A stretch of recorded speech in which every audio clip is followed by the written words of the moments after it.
안녕하십니까. 언제나 소비자편에서 방송하는 콘스탄트 김입니다. 이번 시간에는 돈 버는 증여 상속이 되겠습니다.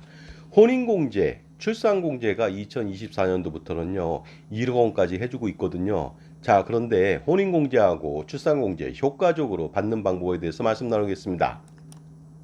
일반적으로 증여를 했음에도 불구하고 증여세가 발생하지 않는 것을 면세점 증여라고 하죠. 대표적으로 성년자녀 만 19세 이상 자녀한테 10년 동안 5천만 원을 증여하게 된다면 증여재산공제가 5천만 원이기 때문에요. 증여세는 한 푼도 발생되지 않기 때문에 면세점 증여라고 말하는 것이죠. 그 다음에 미성년 자녀 만 19세 미만인 자녀한테는 2천만 원까지 증여를 함으로써 2천만 원 증여재산공제를 받고 당연히 그러니까 증여세가 발생하지 않으니까 미성년 자녀는 2천만 원까지가 바로 면세점 증여가 되겠습니다.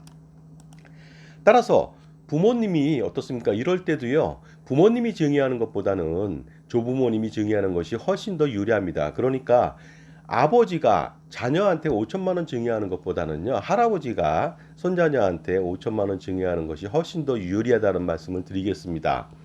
그래야만 나중에 부모님이 추가 증여할 경우에 세대생량 할증세액 30%를 물지 않아도 되기 때문에 그렇습니다. 가령 예를 들어 보도록 하겠습니다.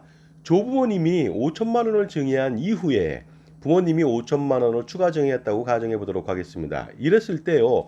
조부모님이 5천만 원 증여했으니까 성년 손자녀 증여세는 한 푼도 발생하지 않겠죠. 그런데 부모님이 5천만 원 증여했다면 당연히 증여재산공제는 받지 못합니다. 그러다 보니까 10% 증여세 500만 원을 피할 수가 없습니다.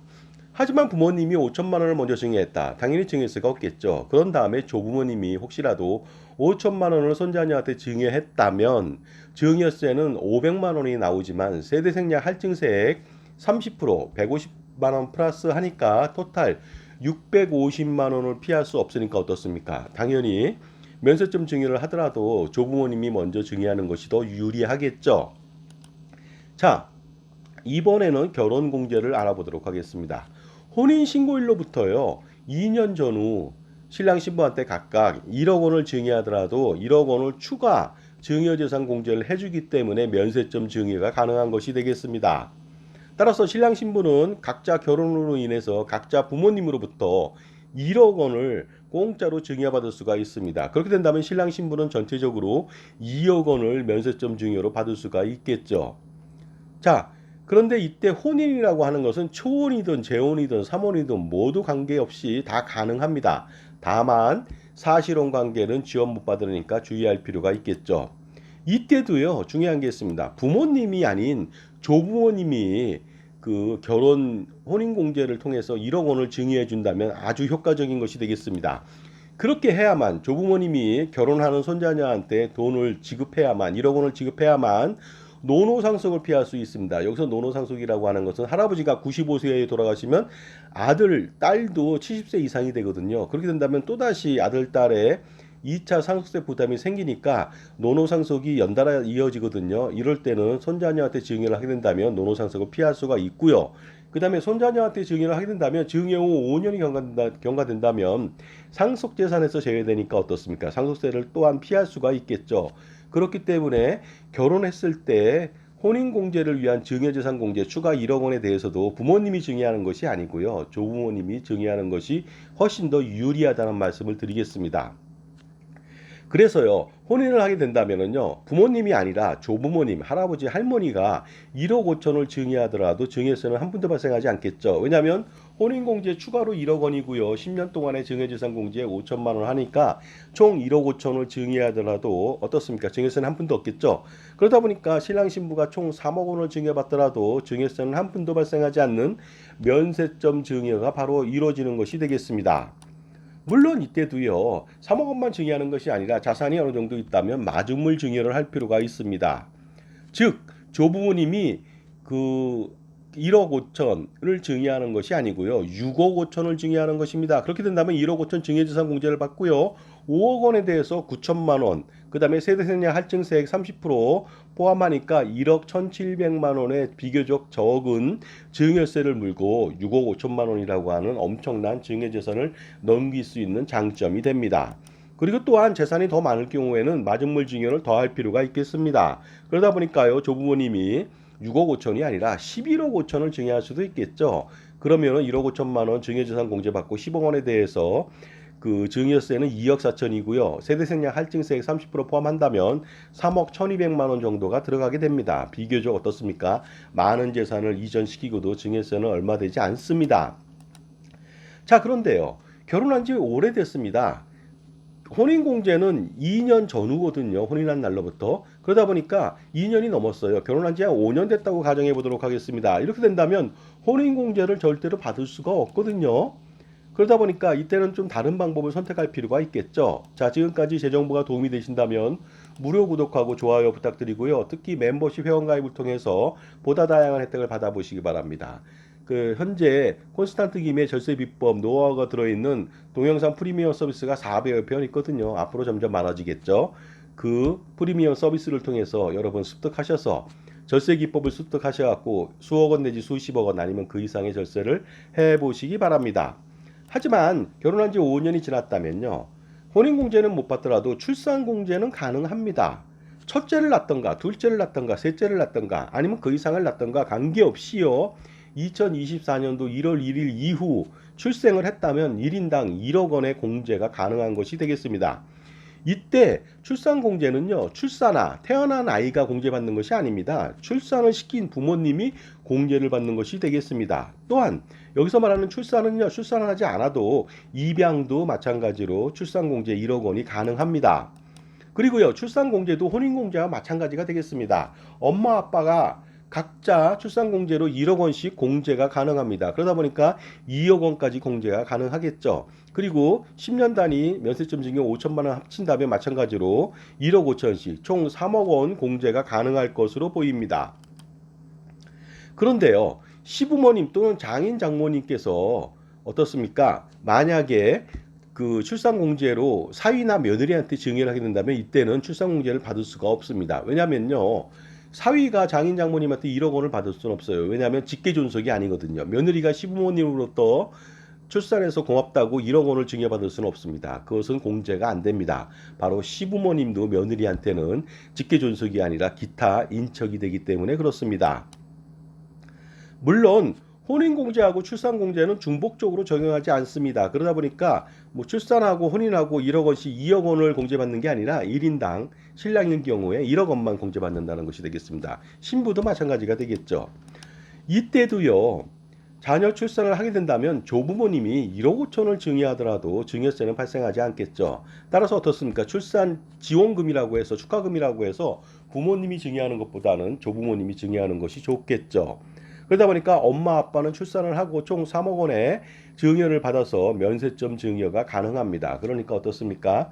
신랑은 아들은 할아버지 할머니한테 받고요. 그 다음에 신부인 엄마는 자신의 할아버지 할머니한테 받으면 되겠습니다. 토탈 3억 원이죠.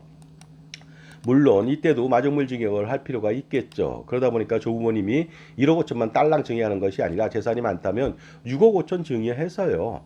1억 1,700만 원의 증여세를 물면 됩니다. 더 많은 그 재산이 있다면 마중물 증여를 더 할 필요가 있겠습니다. 그래서 11억 5천만 원을 증여하면 되겠습니다. 증여세는 세대생략 할증세 포함해서 3억 1,200만 원밖에 들어가지 않습니다. 그리고요. 자녀를 낳게 된다면 자녀에게 조부모님이 태어나자마자 2천만 원의 증여를 할 수가 있습니다. 이랬을 때 어떻습니까? 미성년 자녀에 대해서 10년 동안에 2천만 원 증여재산 공제를 하니까 면세점 증여가 가능하겠죠. 물론 마중물 증여로 금방 태어난 손자녀한테 1억 2천을 증여할 수 있고요. 5억 2천을 증여할 수 있고 10억 2천을 증여할 수도 있습니다. 또한 신랑 신부한테도요. 결혼을 했으니까 시아버지 시어머니 그 다음에 장인 장모님이 크로스로 증여를 하면 굉장히 좋겠죠. 가령 시아버지가 며느리한테 1억 천을 증여한다든가 5억 천을 증여한다든가 10억 천을 증여하게 된다면은 마중물 증여를 통해서 엄청난 금액을 증여하면서 증여세를 줄일 수 있고 상속세를 줄일 수가 있습니다. 마찬가지로 시어머니가 며느리한테 똑같이 하는데 이때는 1,000만 원 공제를 못 받으니까 1억 원을 증여한다든가 5억 원, 10억 원을 증여하면 되겠습니다. 왜 이렇게 증여하냐면요. 시아버지가 며느리한테 증여한 거나 시어머니가 며느리한테 증여한 것은 부부 합산으로 해서 누진과세를 하지 않습니다. 왜냐면요.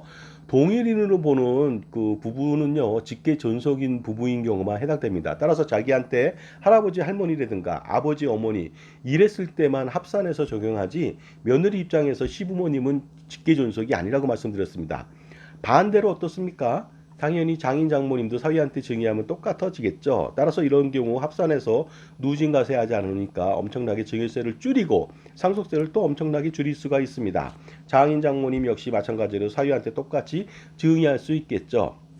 자, 그러다 보니까요. 2024년도 혼인공제, 자녀공제, 그 다음에 기본적으로 5천만 원 증여재산 공제 면세점 증여가 있는데요. 이것을 잘 활용한다면요. 크로스 증여까지 활용한다면 엄청나게 많은 재산을 마중물 증여를 통해서 증여할 수 있으니까 반드시 손자녀들의 결혼 및 출산했을 때 그 조부모님들이 증여하는 것을 권장해 드리겠습니다. 자, 자산이 어느 정도 많다면 엄청난 고민이 많습니다. 이 고민들이요, 엄청나게 많거든요. 한 방에 해결할 수가 있습니다. 바로 콘스탄트 김의 NGP 플랜을 통해서 가능합니다. 할아버지, 아버지, 손자녀 3대에 걸쳐서 100년간의 대계, 100년 대계, 자저순순 플랜, 그 다음에 100년 동안에 여러분에게 투자 우산하고 세금 우산을 펼쳐드리기 때문에 나중에 그 어떠한 극악무도한 가을음지구를 횡행하는 정권이 들어서더라도 여러분들은요 3대 동안에 100년 동안에 세금 걱정은 전혀 하지 않아도 되겠습니다. 그 기간 동안에 엄청나게 상속세, 증여세, 종소세, 양도세, 기타 무슨 뭐 종부세 등 여러 가지 세금들을 엄청나게 줄이니까 100년 동안에 수백억 원 내지 수천억 원 그 이상을 절세할 수 있고요. 매년 연단위 8에서 10% 벤치마크 수익률을 추정하다 보니까 참고로 제가 공인받은 애널리스트고요. 펀드 매니저고 투자자산 운용사가 되겠습니다. 기타 투자 관련된 그 10여 종의 자격증이 또 있습니다. 전체적으로는 15종의 자격증이 있죠. 그러다 보니까 투자 포트폴리오 구성을 잘 해가지고 효과적으로 수익을 내면서 또한 법인에서 투자를 하니까 어떻습니까?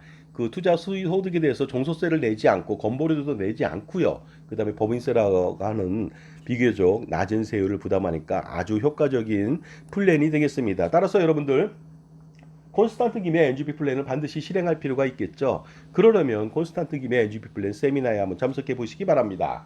2024년도 9월 6일 날 금요일 오후 2시, 9월 7일 토요일 오후 2시 강남역에서 진행합니다. 신청 방법은 간단하죠. 저한테 3만 원 입금하시고요. 저한테 문자로 성함하고 그 수강 회차를 적어주시면 되겠습니다. 참고로 강남역 5번 출구 밑에 197m에 공간 이주 스터디룸 카페를 안내해 드리겠습니다. 자, 어떠셨습니까? 지금까지 여러분들 그 절세 전략이나 이런 것들은요. 제가 볼 때는요. 숙련된 전문가에 의해서 해야 되고요. 특히 저 콘스탄트 김 같은 경우에는 어떻습니까? 바로 절세와 상속 플랜이라고 하는 것하고 NGP 플랜이라고 하는 두 가지 투 트랙을 통해서 완벽하게 절세 금액을 수백억 원 내지 그 이상을 절세할 수 있으니까 반드시 실현해 보시기 바랍니다. 실천해 보시기 바랍니다. 감사합니다.